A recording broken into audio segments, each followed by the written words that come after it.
Hi there guys, it's David here from We Make Models, and today I'll be showing you my biggest project so far that I made back in 2022 when I got my first 3D printer. Without a doubt, he's the most iconic movie villain of all time. So this is how I made a life-size Darth Vader statue. To make a life-size statue, I was going to need a mannequin as a base. I knew purchasing a full-size shop mannequin could be quite expensive, so I decided to make a duct tape dummy. For this process, I bought a cheap coverall suit and several rolls of duct tape. I put on the coverall suit and had someone help me wrap my entire body with duct tape.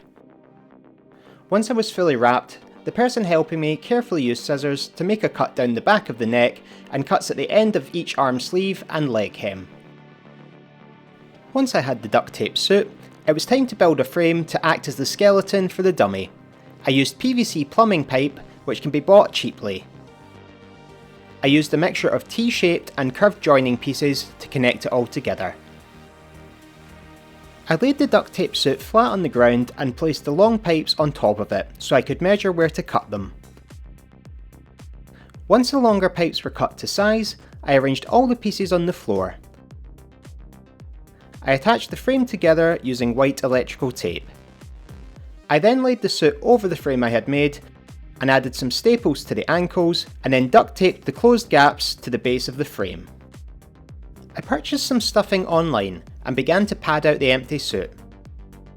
I bought a polystyrene mannequin head and some plastic mannequin hands online and attached them using zip ties.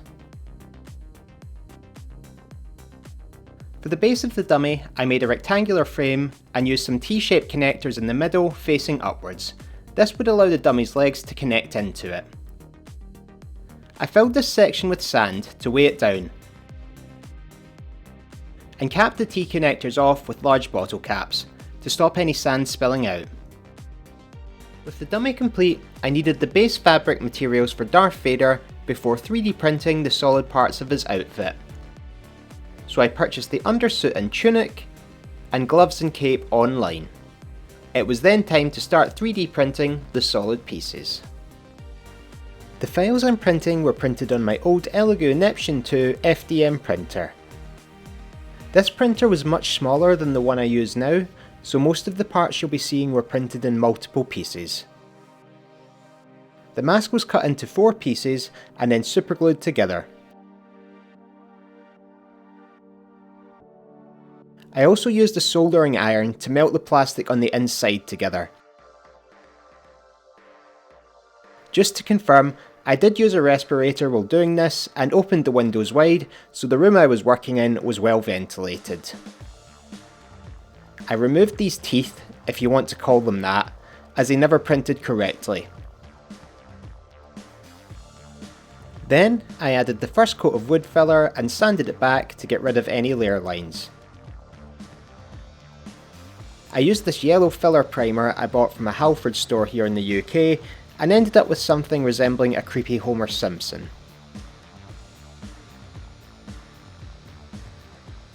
Much like the mask, the dome section was printed in multiple sections and then superglued and welded together. To get rid of the join seams in the dome, I used car body filler. This stuff was a nightmare to sand down, so I'd honestly recommend just using wood filler instead. I added wood filler to the rest of the dome before sanding it back and adding a coat of the yellow filler primer. For the teeth I removed earlier, I cut some plastic strips to size to replace them. I superglued these in place and then secured them even more with Milliput.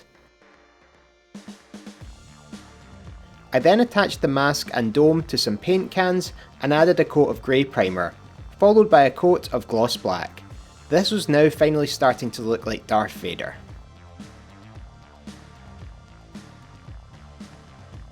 I found a useful paint guide online, then masked off all the sections that needed to remain gloss black, before applying Tamiya gunmetal spray paint to the rest of the mask. Here you can see the before and after, and it looks so much closer to the screen used mask. It was then time to add some lenses to the eyes. I cut 2 squares of red acrylic plastic to size, then heated the squares with a heat gun, and placed them into the mask. When the squares were still hot and malleable, I used a tennis ball to give them a concave lens shape that protruded from the eye sockets. Once the eyes were in place, I added some magnets to the top of the mask and inside of the dome, so everything locks in place. I masked off the nose to paint it silver, and added an elastic strap to the mask so it could attach to the mannequin head without risk of falling off. I had finally got my resin printer by this point, so I was able to print these little tusks, as they're called, along with the grills that go behind the teeth section. After painting these resin parts silver, I glued the grills to some black fabric and removed the excess fabric with scissors. I then hot glued them in place, and with that done, the mask was completely finished. Like the mask, I had to print the chest armour in multiple pieces and weld them all together. Luckily, both shoulder bells were able to be printed on my old printer in one piece. I added some filler to the seams in the chest before adding the primers. After primers, I added a gloss black coat to both the chest and the shoulders. I added some velcro strips to the shoulders so they could attach to the chest section. I then masked off the sections on the chest I needed to remain black before adding a coat of Rust-Oleum silver spray paint for the stripes. The chest armour seemed to be sitting flat against the dummy, so I made up this foam block with velcro on it, which allowed the chest to display more accurately.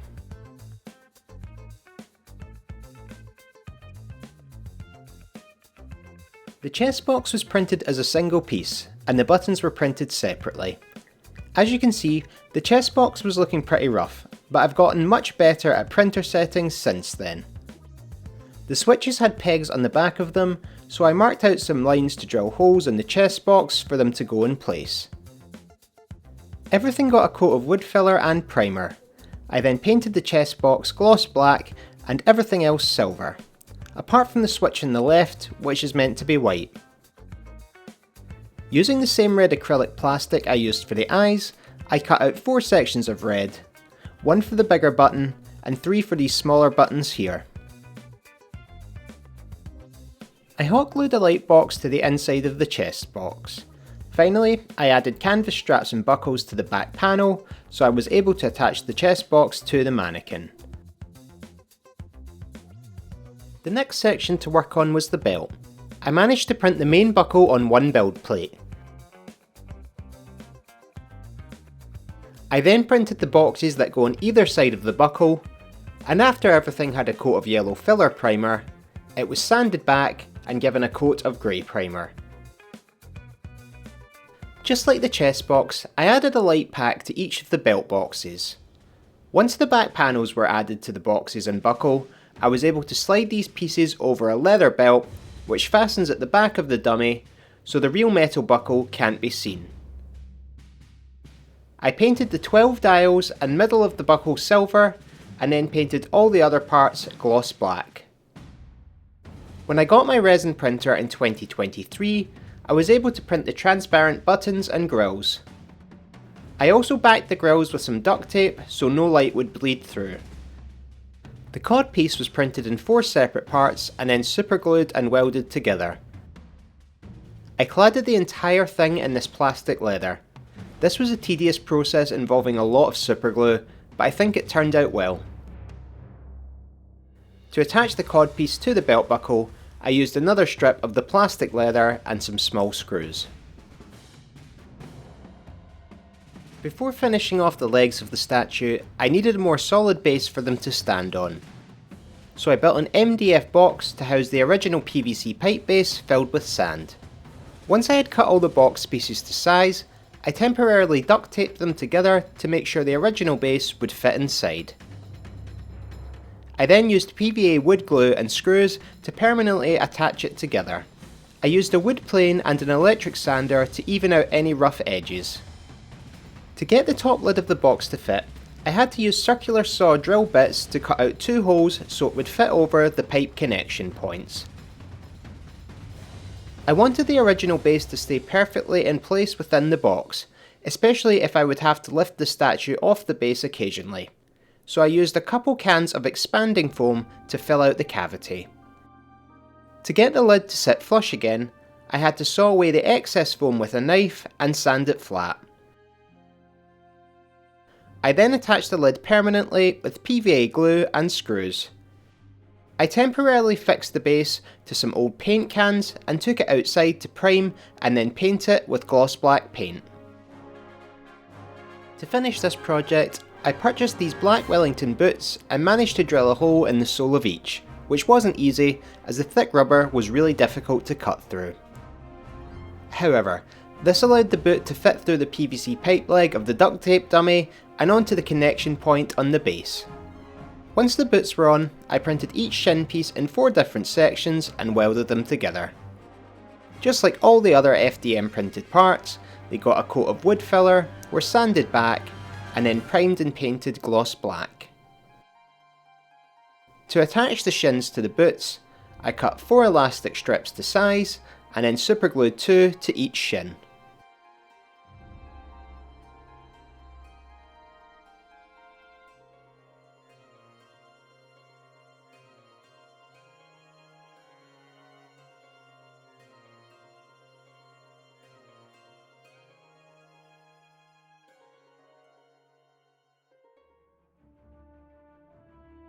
So there you have it, the biggest project I've undertaken so far.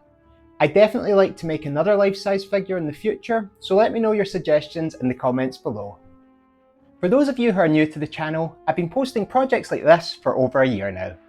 I'm currently trying to get to 200 subscribers, so if you enjoyed this video, a like and a subscription would really help me out. And if you want to support the channel even further, you can check out the link in the description box below.